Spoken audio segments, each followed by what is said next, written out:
After cutting the medial surface, now the third aspect, which is the incisal aspect and finishing.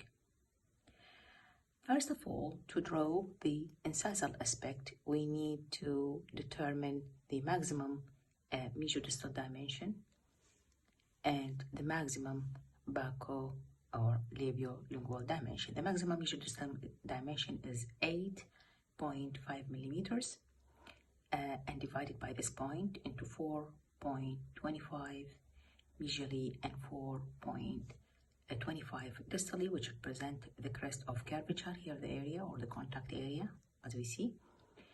And also the other line will represent the labiolingual dimension, which is 7 millimeters, 3.5 millimeter on the labial half and 3.5 millimeter on the lingual half.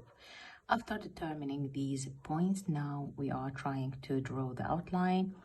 The labial outline from the incisal aspect must be flat and broad by connecting these points by this way, by a convex line, while the lingual outline will be convex at the cingulum area. Here will be the cingulum area from this aspect, and then concave line until reaching the crest of curvature medially and distally.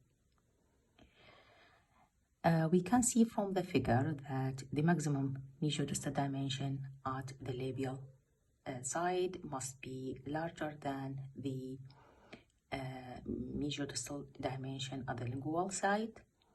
And by this way, the only thing that we need on carving is to do rounding here, just to remove this wax, because after mesial cut, we will end up of almost square figure.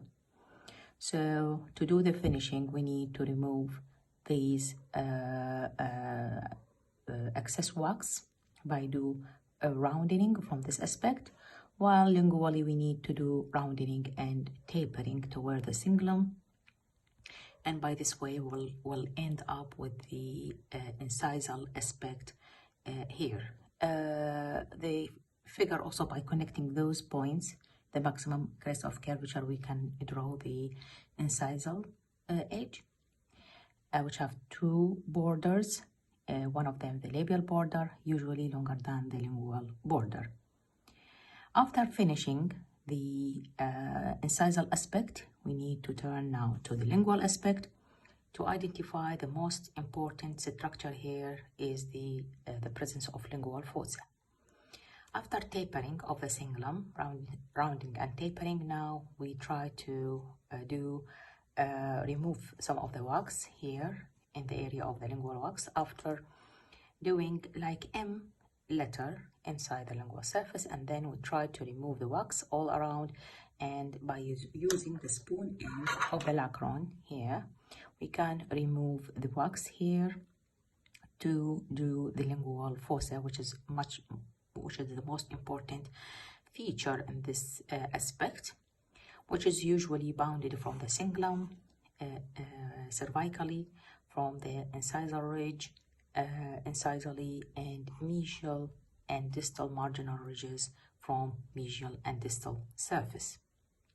So by the end of this finishing, we will end up with a figure just like this one. Here is the completely carving of the maxillary central incisor, as we see now. This is the labial aspect. The labial aspect, as we see before, now after drawing all outline, now it is must be performed on carving. This is the medial outline, which is from the labial aspect, is straight.